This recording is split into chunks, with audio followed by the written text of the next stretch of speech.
Have you ever felt like you were doing all the right manifestation things, thinking positive, visualizing, repeating affirmations, but your life still stayed the same?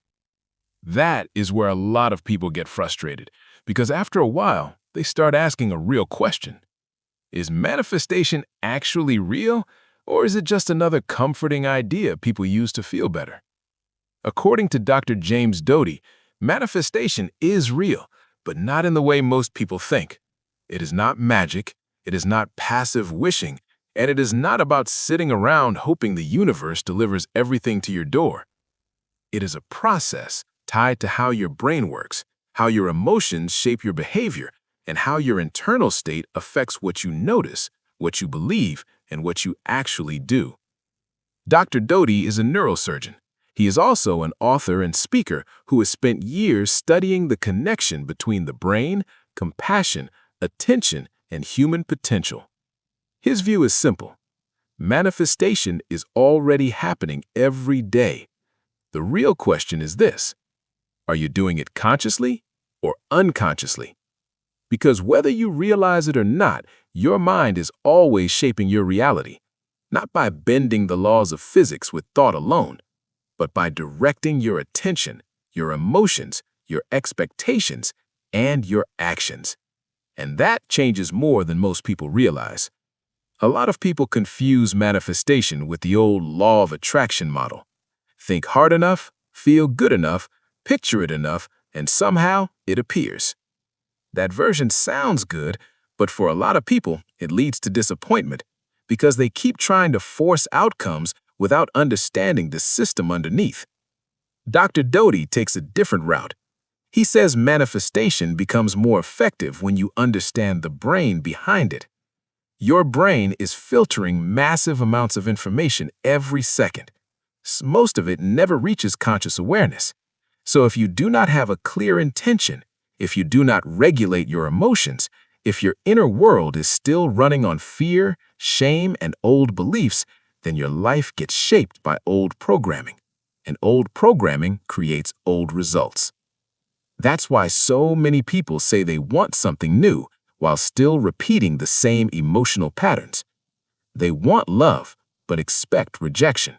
They want success, but feel unworthy. They want peace, but their nervous system is addicted to stress.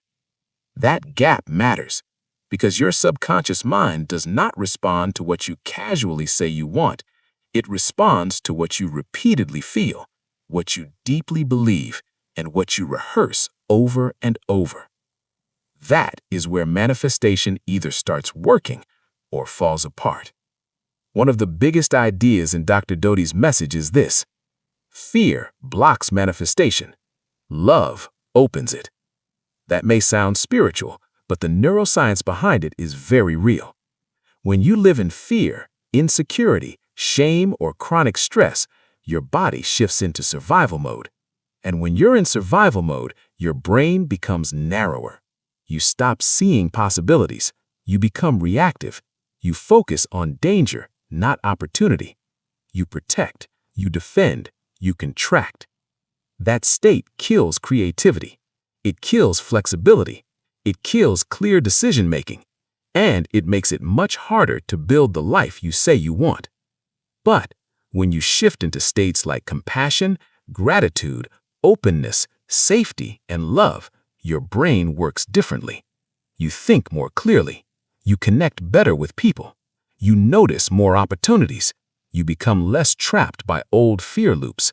And you start acting from intention instead of panic. That's a huge part of manifestation most people miss. Your emotional state is not a side detail. It's the foundation. And that takes us to something deeper. A lot of our core beliefs were formed long before we were old enough to question them. Dr. Doty talks openly about childhood pain, trauma, insecurity, and how early experiences shape the way we see ourselves. If you grew up feeling rejected, unseen, unsafe, or not enough, those messages don't disappear just because you started reading self-help books. They get wired into your nervous system. They become identity. So later in life, you may think you're chasing love, success, money, recognition. But underneath all that, you may actually be trying to outrun an old wound. That's why some people get everything they thought they wanted and still feel empty. Because external success can't heal internal lack. Money can't fix shame. Status can't create self-worth. Achievement can't fully cover pain you never faced. Dr. Doty makes this point very clearly. If your goals are driven by insecurity, your results will not satisfy you for long. You may get the thing, but the feeling fades. Then the mind moves the goalpost again. More money, more status, more proof, more validation. And that cycle keeps going. Real manifestation becomes meaningful when it connects to purpose, when it connects to service, when what you're building is not only about getting more, but about becoming more grounded, more awake, and more useful to others. That's where deeper fulfillment starts.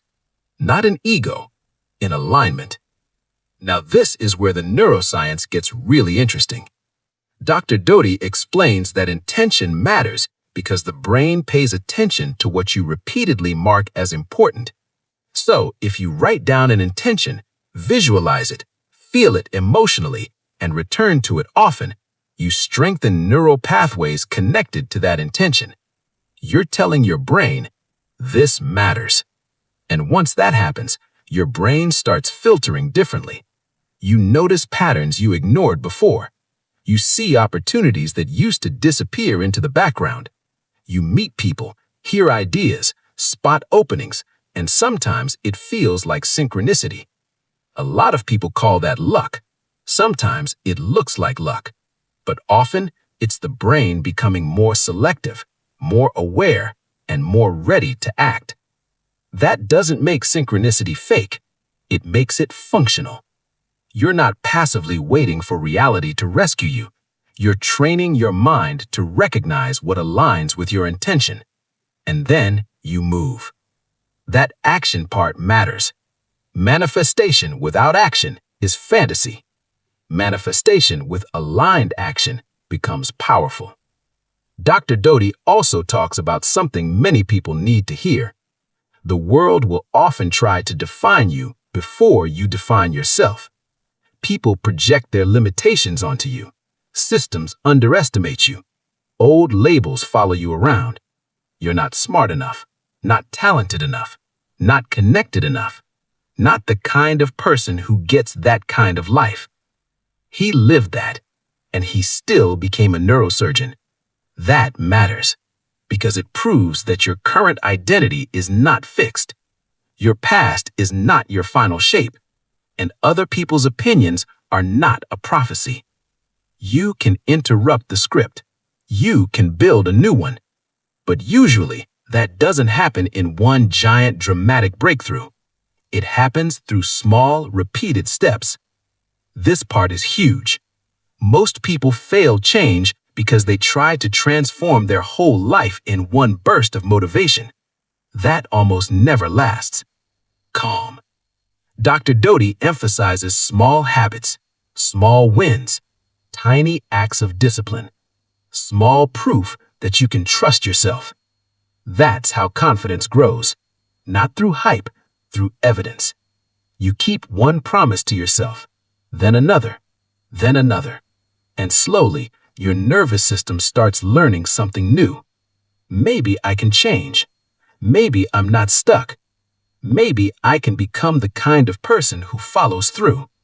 That shift is powerful, and so is self-compassion. A lot of people think being hard on themselves will make them stronger. Usually, it just makes them exhausted.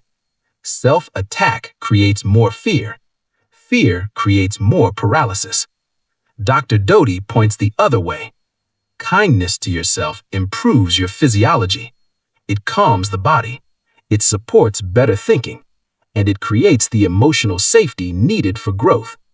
That doesn't mean making excuses. It means dropping the inner brutality that keeps you trapped. Then there's one of the most overlooked parts of manifestation: detachment. Not indifference, not passivity, detachment. You set the intention, you do the work, you align your actions, you hold the vision, but you stop gripping so hard that your peace depends on one exact outcome, one exact timeline, or one exact path. Because rigid attachment creates tension, tension creates fear, and fear narrows perception again. Sometimes what you want arrives in a different form. Sometimes it arrives later than expected. Sometimes the path that first feels wrong becomes the one that changes your life. That's why openness matters. Manifest with intention, but leave space for life to move. Then there's the importance of daily rhythm, breathing, gratitude, compassion, stillness, setting the emotional tone of the day